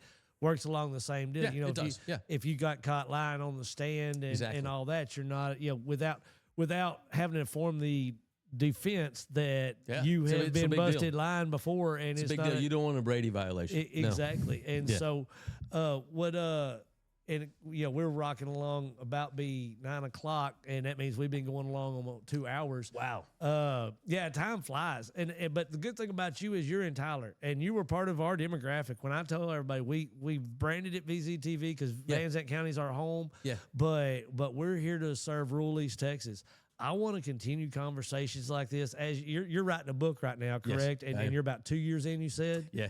And so do you have any other written works or anything like that people go out and actually I do. When I retired from the FBI, in the last couple of years I was there, I worked a public corruption case down in Shelby County, which is in deep East Texas, beautiful part of our state, in a little town called Tenaha, and worked that case with an ATF agent and a Texas Ranger. We had drug trafficking, illegal firearms, illegal wiretapping, a possible murder, the mayhem and crime that was going on in this little town. For y'all out there that are watching in Van Zandt County, Fruitvale plays Tenaha in football. So there's 6-man football if they're barely right. And they may have to also do band duty, right? Yeah, exactly. So just so you know the size of the town, Fruitvale plays Tenaha. Okay. So we had this case in Tenaha, and the ranger and the ATF agent and I several times said, you know what, I've never had a case like this. There's so many funky things on this case that someone should either write a book or film a movie about it because no one will believe it. So one of the things that we do in the Bureau when you close a case is you just write up kind of a closing summary of what happened in the case, if there's any loose ends on it. And when I did that, I realized I basically have written the outline for a book here.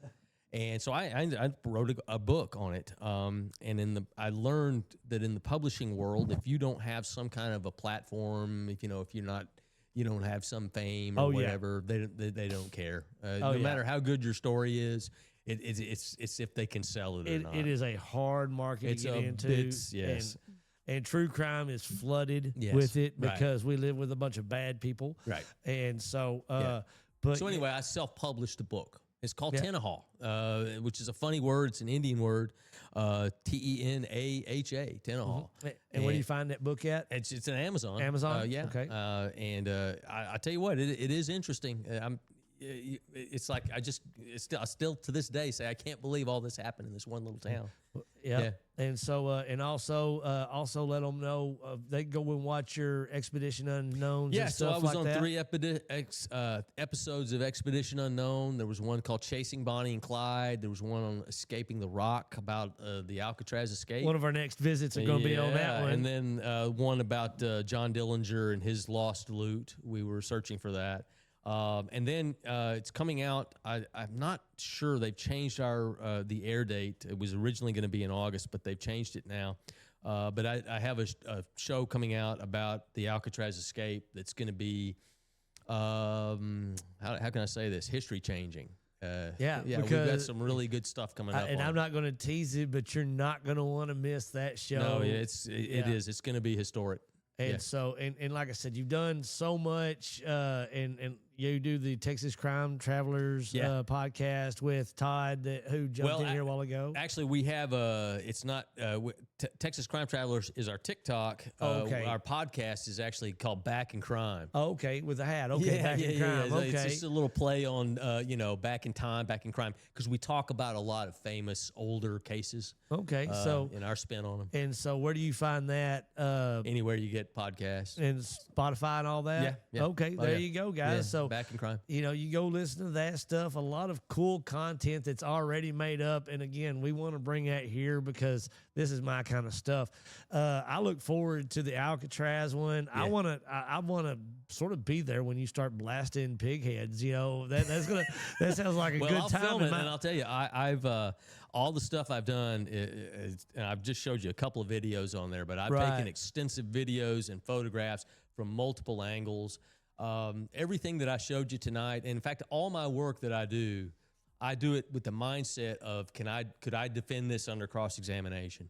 So everything here I could testify to, and you'd have a tough time beating me on it. So do you have a website that as you do your little findings and stuff? Okay, so hey, I love it because then when you come on here, you're getting the exclusive right from the researcher himself. Yeah.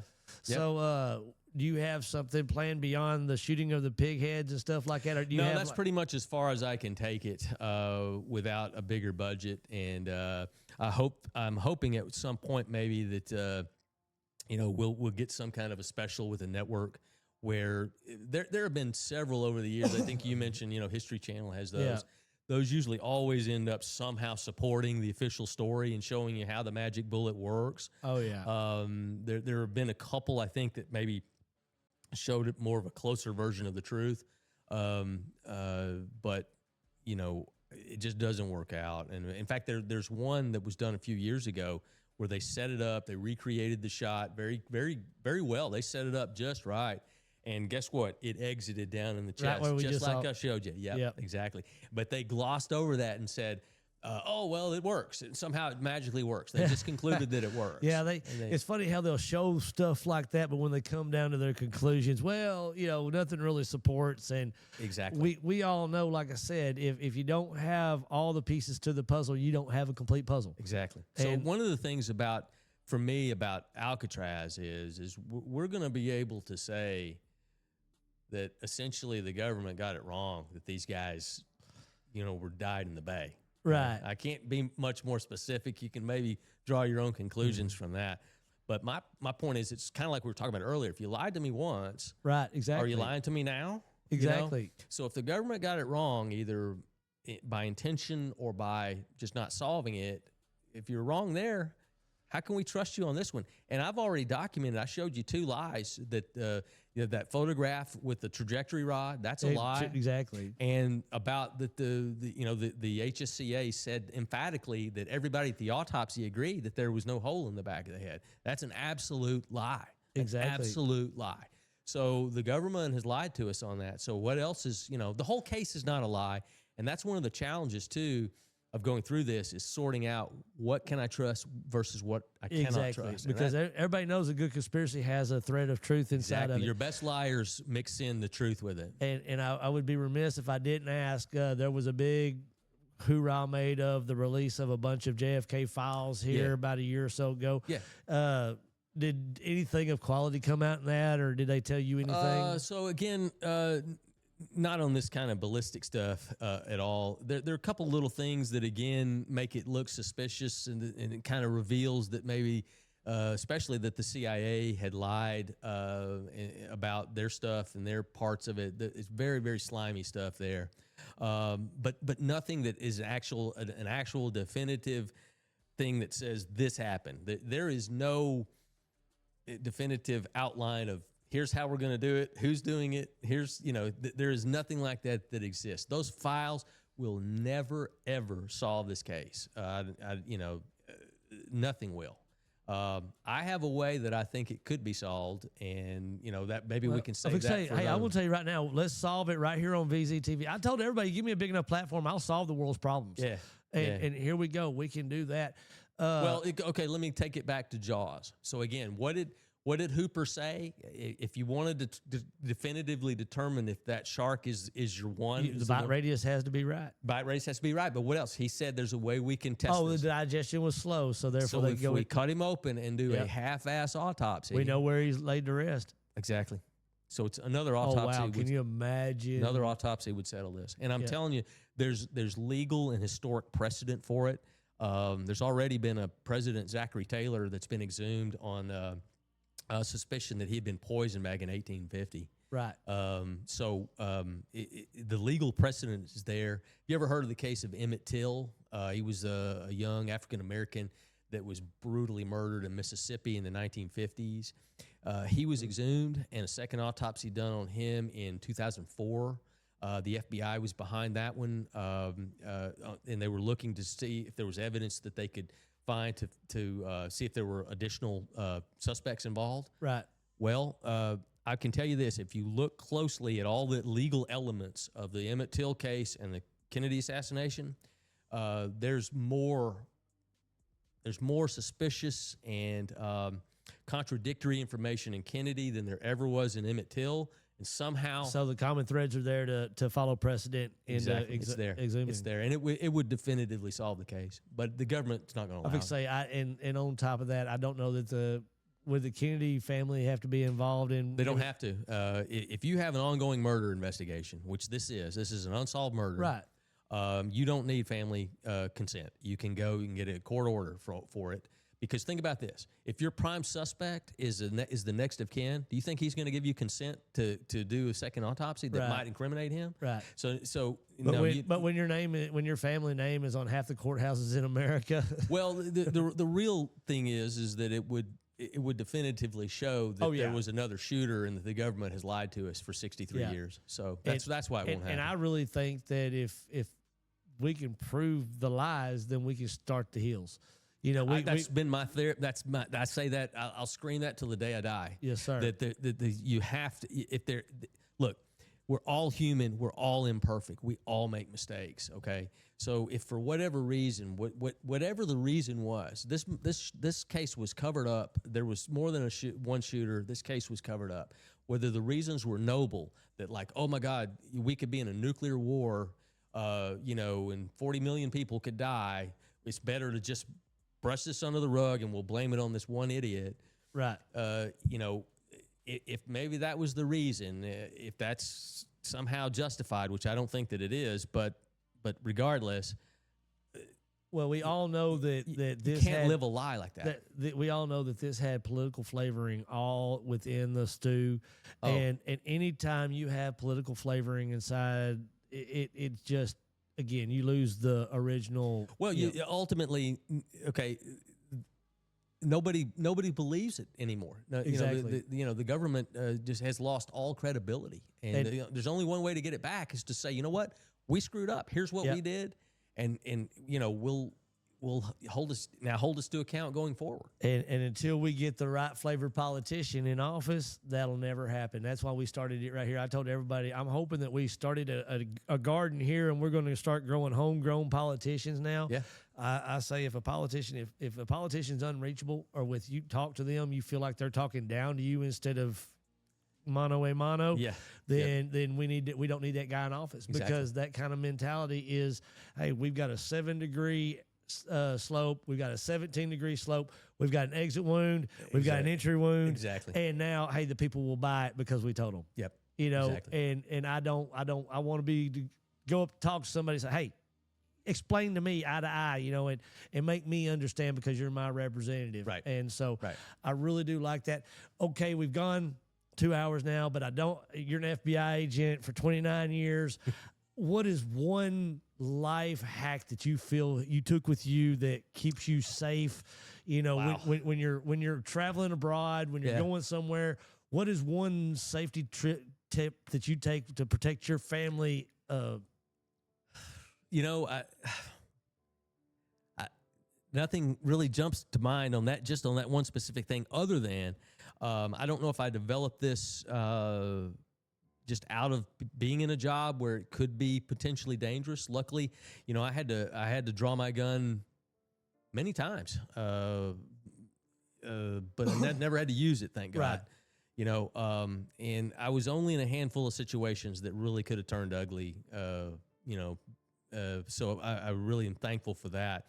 But in the course of that type work, I think you do develop a little bit of, you know, eyes in the back of your head. Exactly. And so I'm a hyper alert person, and you know, I think maybe I naturally am a little bit, and I think that job just reinforced it. So a lot of things that I probably that keep me safe, I don't even know that I'm doing it. It just naturally comes to me. Alertness, being aware of your surroundings. Exactly. Yes, and my wife is well aware of that. So I think on her to her, maybe her detriment, she kind of relies on me a little bit, and you know, and doesn't have her own things about, you know, how do I need to be safe. Yeah, unfortunately, I think I've done the same to my wife because I'm a people watcher as it is, and so I'm hyper vigilant. I don't want to get caught off guard. Yeah. And I think a lot of times because I am that, she isn't quite, you know, head on a swivel type things. And I try to explain to her, sometimes you have to think a couple different times. She was in Tyler and somebody come up knocking on her window asking for money or whatever. Yeah. First thing she, no, I'm sorry or whatever. And I'm like, girl, do not roll your window down for nobody. Exactly. I don't care who they are unless they got a badge and telling you, ma'am, yeah. please roll down your window like that. I said, and you know, but it's stuff that she didn't even think about, you know, because that's not that she's doing. I didn't know if you were going to tell us to take different ways home every day, you know, have about 3 different routes, put a hair or a piece of tape on the doorknob so you can tell if it's been, you know, I was hoping for something juicy. Yeah. Well, we'll tell you this though, that my house never got wrapped when my kids were young. And the reason was because my son had everyone convinced that the house was booby trapped, and that you know, just all kinds of little things that you'd get caught if you tried to wrap our house. Yeah. Well, what's funny is we have been wrapped as a newspaper guy. I think, Corbin, what we've been wrapped just once or twice? Just once, okay. And the bad part about us, they were friends of my daughter, and they couldn't keep their mouth shut for 24 hours. Within 12, they were laughing and giggling and bragging about it. And of course, most of them were part of my youth group at a church. So they knew I even had one parent one time ask, say, hey, my kids are wanting to go ding dong ditch. Would you mind if we come by your house and ding dong? I'm like, what is wrong with this world? Get in trouble, kids. Quit calling and asking permission. You know, quit telling mama. But so anyway, thank you so much for being on the show. I loved it. And like I said, we're gonna have you back. That's a guarantee. I know you've got a lot more content that we want to share, and I'm ready to get back into it. I want to know more about the follow up on the bullet and that kind of stuff. Yeah. And you just seem like the kind of fella. I don't think there's ever an end. I think it starts off as a sweater. Next thing you know, it's going to be a blanket. But you know, exactly. But I don't think there's any quit in you. So I think that there's going to be. No, I'll just keep going. Because again, I'm a puzzle solver. Really, at its core, this whole case is a puzzle. And so to me, it's fun. This is not work. Yeah. It's not work. And I'll just keep going. I don't know if you noticed, I've been sitting here enjoying the heck out of it. I done had to unplug my mics because we done run out the battery on my phone. I had to charge it up. But like I said, I could sit here all day long, and you can ask my wife. She would say amen to that. Yeah. I could talk this stuff all day long, and we could jump into Bonnie and Clyde. I mean, we could go the gamut of history timeline. Yeah. But Me too. unfortunately, like I said, I know. we have to go home to our better halves and kiss them goodnight. But I do want to say thank you for coming on the show. Thanks, I Bert. appreciate you so much. And like I said, I'm ready for you and Todd to be on here. I'm ready to find out more about what you find on this. And man, there's only one place to get this kind of cool stuff, and that's right here on VZTV, baby. We'll see you next time, guys. Thank you so much, Stewart. Thank you.